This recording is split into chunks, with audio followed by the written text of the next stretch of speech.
Good morning, Jim. I want to talk to you. Do you have a minute or are you in a hurry? Morning, teacher. I have to go to my class right now, but tell me. What's up? I checked your exam and you have a lot of mistakes. You need to practice more.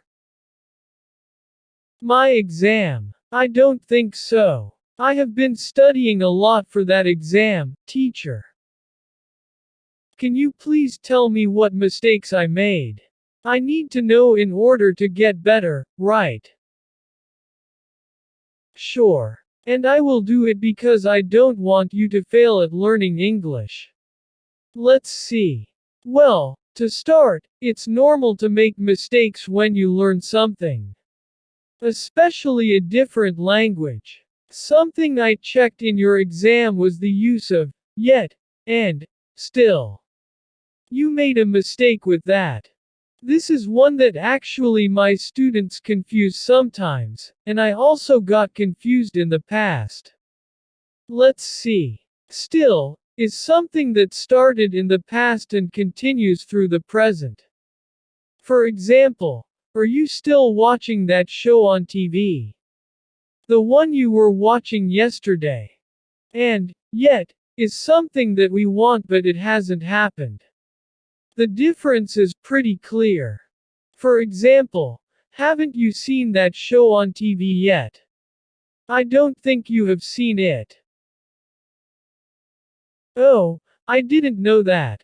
I'm sorry, teacher. I don't can speak English very well. That's another mistake you made. When we use the modal verb, can, we don't use any auxiliary verb. So, it's incorrect to say, I don't can or I don't can't. The correct way is, I can't. Remember that. And also, double negative is not correct. Native speakers will sometimes use double negatives when they shouldn't. Like I don't can't or I don't have no food in my refrigerator. It's I don't have any food in my refrigerator. Wait a minute. But there's a song. Sia's song. I don't need no money. That's a double negative. And the singer is a native English speaker. How's that possible? Native speakers will sometimes use double negatives when they shouldn't. That's one example. For example, I don't need no money to have fun. But it's grammatically incorrect. I still understand the meaning, that you can have fun without having money, but the correct way to say it would be, I don't need any money to have fun. You will listen a lot of mistakes from native speakers. But it doesn't mean that's the right way to talk. Still, you need to know those mistakes too. Oh, I understand that now. Well, you need to understand, teacher. I have never been in USA. And that's another mistake. When we're talking about traveling, we say, to a place. Don't say, I've been in the US. Say, I've been to the US. If you ask someone a question, you would say, have you ever been to the USA? You're right, teacher. Can I ask you a question, please? I never understood something. The difference between in and into.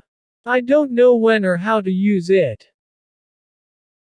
Should I say, I live into a city, or I live in a city? I don't understand the difference. Oh, it's very common students confuse with that. I'm gonna explain it to you. Don't worry. We would use into if there is movement involved. For example, I am in the classroom. No movement. I am going into the classroom. There is movement, that's the difference.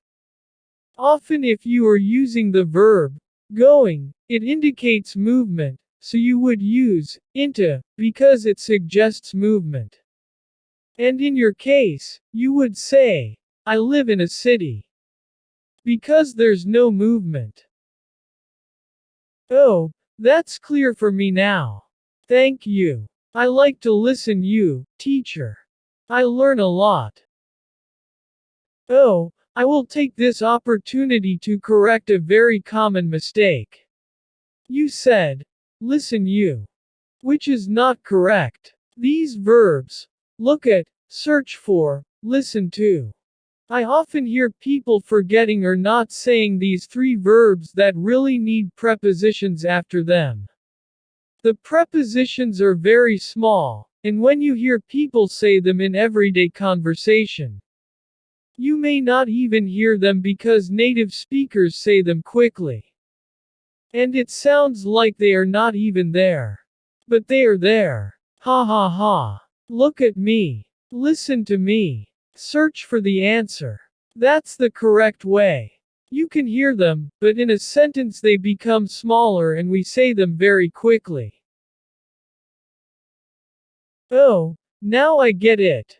Yeah, I usually make that mistake, teacher. I'm sorry.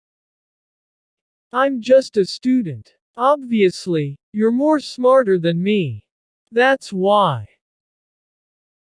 Double comparatives. Another mistake. Don't say, more smarter or more uglier. That is incorrect, and native speakers are often guilty of this. Just say, smarter, uglier, better, faster. And don't add, more. It's not necessary. And what is worse, more beautiful or. No please. Oh, you're right. I'll never make that mistake again. You are too intelligent, teacher. Ha ha ha. I think you should better say, you're so intelligent. A lot of English learners confuse too and so. For example, I like your dress too much. That's not correct. If you use too in this way, it's actually something negative, where you feel like it's a bad thing. That you like the dress too much, more than you should. That doesn't really make sense. What you actually mean to say is, I like your dress so much. In this sentence, so is similar to very. Too means in excess, so many times, too much isn't a good thing. Do you understand? Oh, sorry about that. I have a friend that lives in England and he usually makes that mistake. You mean, your friend who lives in England. If you're talking about people, use who. For example, I just texted my friend who is from France. Many people do say that. And to be honest, it's generally acceptable. But it's more correct to use who when you are talking about people. Well, I think that was enough for today. Didn't you have a class? It's very late. Yes, but I want to stay here listening to you. Please, keep correcting my mistakes. Ha ha ha. Okay, but maybe some other time. Only if our subscribers like this video. Sure. I'm sure they love it. They will let us know on the comments. Dear listeners, I hope you like this conversation. If you cool and improve your English a little more, please subscribe to the channel and share this video with friends. And if you want to support this channel, you can join us or click on the super thank button. Thanks.